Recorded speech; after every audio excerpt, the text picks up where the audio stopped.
T, y'all were down 4 around 3.5 minutes left in that second quarter.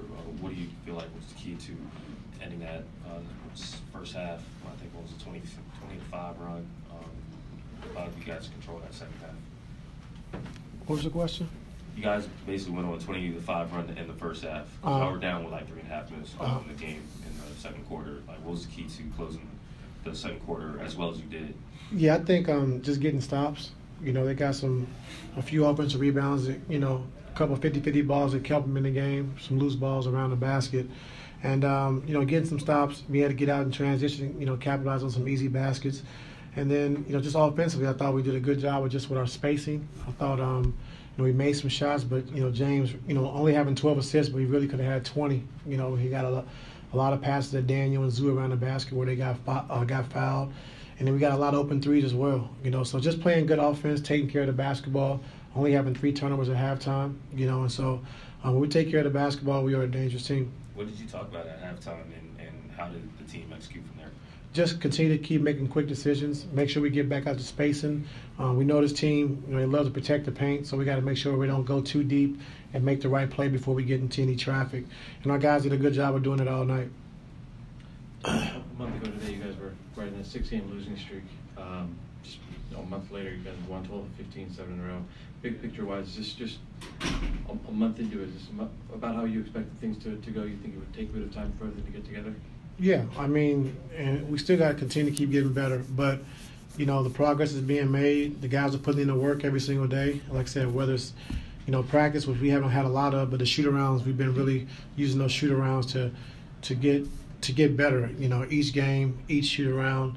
And the guys are putting in the work. And like I said, James are grabbing, Tyson, Zoo, and Bones and those guys every day. Just continue to keep working on the game, continue to work on how he wants them to set the pick and rolls and getting out of it quick. And so, Kawhi and James talking, Kawhi, PG, and James talking. So the guys are putting in the work, and you can slowly see it starting to build. Kawhi's got 169 points in his last 177 minutes on 65% shooting. It's got into him. He's a great player, and he's feeling good. Like I said, I think it all just stems back from just training camp. I think of, PG and Y being healthy and being able to have a hard, tough training camp to get in condition to go through this type of schedule we have right now. It's been a tough schedule for us, but guys are fighting through, playing back-to-backs, playing a lot of minutes, and he's just in great shape. His body feels good, and hopefully we can continue to keep it rolling.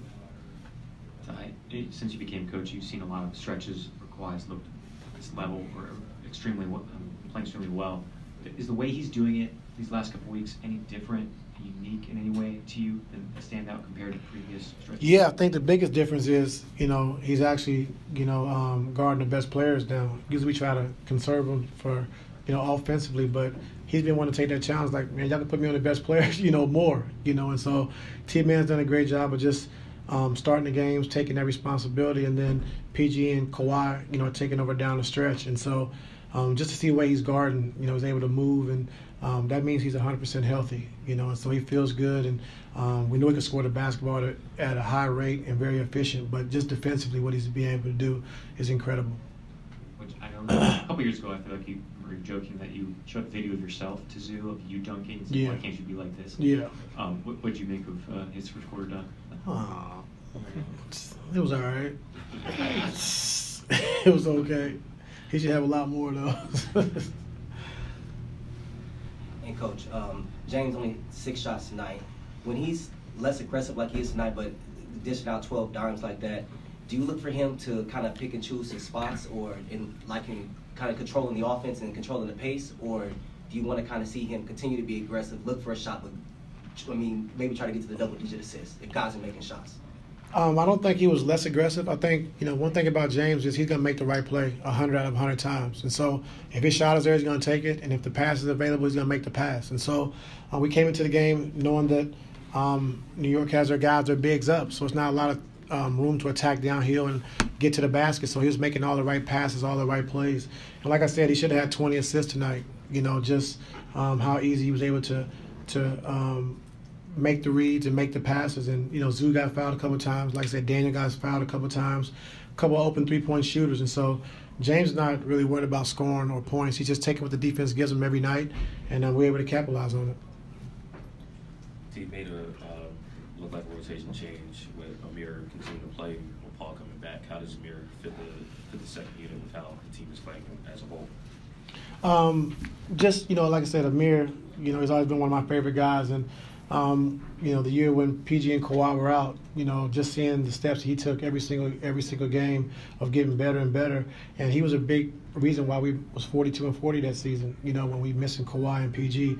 And so I've always had confidence in Amir and, just what the players we have and the guys we've been acquiring. He's been the guy that's had to always wait and be patient. But the biggest thing about Amir is he stayed patient, but he continued to keep putting the work in. And when we call his number, he's always ready to play. You saw it in San Antonio. You saw it last game against Golden State, and then tonight as well. And so he's earned the right to have opportunity to play. And so that's what we're doing right now. Has there been a demeanor change in? I mean, he's an incredible. Say it again. Like a change in his demeanor and how he's going about things. Like he's pretty even-keeled in general, but it does feel like he's even more motivated and ready to show what he can do after waiting his turn for 5 seasons, it seems like. Yeah, I mean, like I said, putting in the work every day. Cookie, Dante, Sean Fine, and Bo, Connor, all those guys just, 3-on-3, 2-on-2, 5-on-5, to stay ready games. Individual work with Jeremy every single day, and so and just being patient. Like I said, and it's hard to do as a young player, especially when you put the work in and you feel like you have, you're good enough to play, every night. And it's for him to be patient, still be a good teammate, put the work in, being a professional. And like I said, I'm just happy that he's getting an opportunity right now.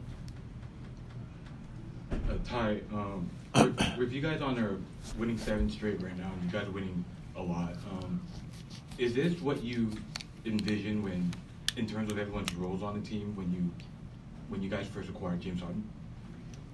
Yes, it's exactly what I envision. Just how we should play and how we can play, and the biggest thing is just PG, Kawhi, and James making each other better, on a night-to-night basis. And so we understand, they're 3 future Hall of Famers along with Russ, and so it's going to be a different guy's night every night. It could be a different guy's night every night. It depends on how the teams are playing us, what teams are willing to take away.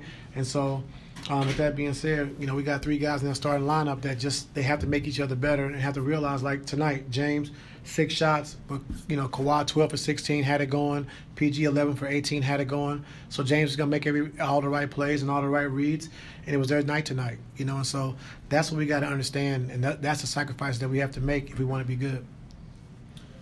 Terrence scored 11 of his 13 in the second. I believe most of them came towards the end on that run. For him, who's been struggling with his shot at times, what have you seen out of him, and what does a night like tonight do for him confidence-wise? Just like I said, putting the work in, and not letting it get to him, not letting it get in his head. He's a career 39% three-point shooter, and, when you miss, the first half of the season, where we're at right now, the first part of the season, half the games, it's hard to kind of get in the rhythm and get in the flow. And then when you start out missing a few, it kind of gets in your head. And so he's working every single day. And so everybody on the team, all the coaches, all the players, just encourage him to take those shots because we know he can make them. And so he's going to get in a better rhythm. Like I said, tonight was 2 for 4 from 3. Against Golden State, I'm not sure, but he's getting better, and so just taking those open shots. If you don't have it, drive a closeout. If you don't have that, get to the next action, which he's been very good at. And so we have a lot of confidence in T-Man, him shooting the ball, and he's only going to get better. Over the last 2 years, you guys are 21-6 when Terrence, PG, and Kawhi start together. I know you mentioned Terrence's point of attack defense, aiding guys like Kawhi and PG to stay fresh offensively, but beyond that, what does that trio do well that has allowed you guys to win 21 of 27? For one, T-Man's a connector. Like, he's a guy that he doesn't take away from, PG and Kawhi and James as far as offensively of having the ball in their hands. And then 2, like we talked about, since he's been starting, be able to take on a challenge of guarding the best player, so Kawhi and PG can pick him up later on in the game where they don't have to spend so much energy, exerting so much energy to start the games, getting early foul trouble, chasing the best players around. And so T-Man takes on that responsibility, which has been good for us as well. Coach, you touched on James' leadership. When did you notice that him and Kawhi started talking more? I noticed they was like gelling on the court today. And for a while, I was kind of telling him, adjusting in different places and things of that nature. When did you notice that connection started? Probably after the first week when James got here. I think it took him a week just to kind of feel everybody out, everybody's personalities, how to talk to certain guys, and like I said, they formed a great bond, like our whole team has, and so to lose 6 games in a row and come back and win 7 in a row, just tells you a lot about our team and about being resilient, but being together and during those tough times, we all stuck together, and that's what it's all about. Obviously, the pick and roll is essential to everything James does for his success.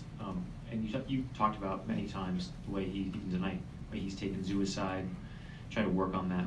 What was the hurdle that had to get past for those guys to really kind of unlock that pick and roll to get to where it is now, which is pretty successful? Just the constant work, daily, after practice, after shoot-arounds, and then, when we acquired Tice, having a second big was really good for us. And so he's been working with those guys every single day, just about screening angles, when to get off of it, how to set it, when teams are blitzing, how he wants them, to roll, when they're in deep drops, how he wants them to roll. And he's been great with those guys. And, since James has been here, Zue's play has went, through the roof, and so we want to continue to keep building that relationship.